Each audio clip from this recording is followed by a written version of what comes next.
বন্ধু মানে হাজার বিকেল একসাথে পথ চলা, বন্ধু মানে ইচ্ছে দুই ইচ্ছে দূরে টানা মেলা, বন্ধু মানে রাতের বেলা রিক্সা নিয়ে বেরিয়ে পড়লাম একা একা বন্ধুর সাথে দেখা করার জন্য। মাঝে মাঝে একা একা ঘোরাঘুরি বা নিজেকে সময় দেওয়ার মধ্যে একটা মজা আছে। যদিও বাসা থেকে একাই বের হয়েছি, কিন্তু যাব একটা ফ্রেন্ডের সাথে দেখা করতে। আমার কাছে মনে হয় ভালো সময়গুলোতে কারো সঙ্গ যদি নাও দিতে পারো, বাট খারাপ সময়গুলোতে তার পাশে দাঁড়ানোই হচ্ছে গিয়ে আসল মানসিকতা বা ভালোবাসার পরিচয়।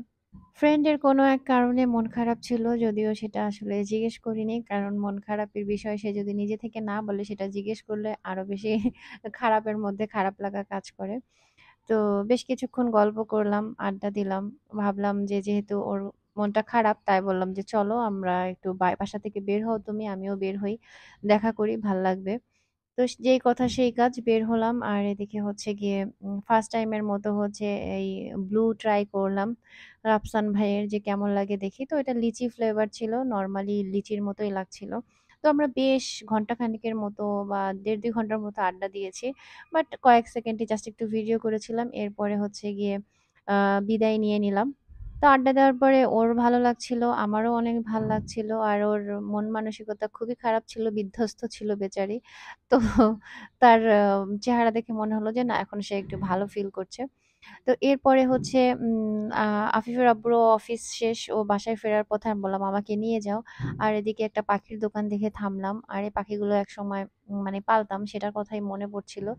তো তারপরে বাদাম দেখলাম। বাদাম আমার খুব পছন্দের একটা জিনিস, বাট এখন কেন যেন খেতে পারি না। খেলেই একদম পেট ফুলে থাকে এরকম লাগে। আর এদিকে আইসক্রিম দেখিয়ে দেখিয়ে আমার সাহেব আমাকে লোভ দিচ্ছিল, বলছিল আইসক্রিম খাবা। তো আইসক্রিম পরপর কয়েকদিন খাওয়া হয়েছে, আজকে আর খাবো না। একটু ঠান্ডা ঠান্ডা, এমনিতেই শরীরটা ভালো না। তো এরপরে চলে আসলাম ওষুধ কিনতে। আর তো ওষুধ কিনতে আমাদের বেশ কয়েকটা ফার্মেসিতে ঘুরতে হলো। আর এর মধ্যে একটা ফার্মেসিতে হচ্ছে গিয়ে এই খাট্টা মিঠা পেয়ে গেলাম। তো ভাবলাম এটা একটা নিয়ে নিই, এটা খেতে বেশ ভালো লাগে আমার কাছে। আর সাথে এই চুইংগাম গুলো দেখে ছোটবেলার কথা মনে হলো। এখন তো দেখা যায় সেন্টা ফ্রুট, সেন্টা ফ্রেশ খেতে খেতে এখন আমরা এগুলো আর ওইভাবে তেমন একটা খাই না। আর আমিও বাসায় যেমন ছিলাম অমনই বের হয়ে গেছি, খালি ব্যাগ আর স্যান্ডেলটা কোনোরকম পরে। তো ফ্রেন্ডের সাথে ফোনে কথা হচ্ছিল, কথা শুনেই বুঝলাম ওর মনটা ভালো নেই। এজন্য বললাম বাসায় আসো, বাসায় আসতে রাজি হলো না। তাই ভাবলাম ওকে বললাম যে তুমি বাইরে আসো, আমিও আসতেছি। দেন আর কি দেখা করলাম। তো এরপরে আমাদের টুকটাকে কাজ শেষ করে আমরা হচ্ছে গিয়ে দুজন মিলে একটু চা খেয়ে নিলাম। আমার ফ্রেন্ড তেমন একটা চা একদমই পছন্দ করে না, যার কারণে ওর সাথে এই দিকটায় আমার একদমই মিলে না। কারণ আমি চা পছন্দ করি, ও পছন্দ করে না, তাই কখনো ওর সাথে ওইভাবে চা খাওয়া হয় না।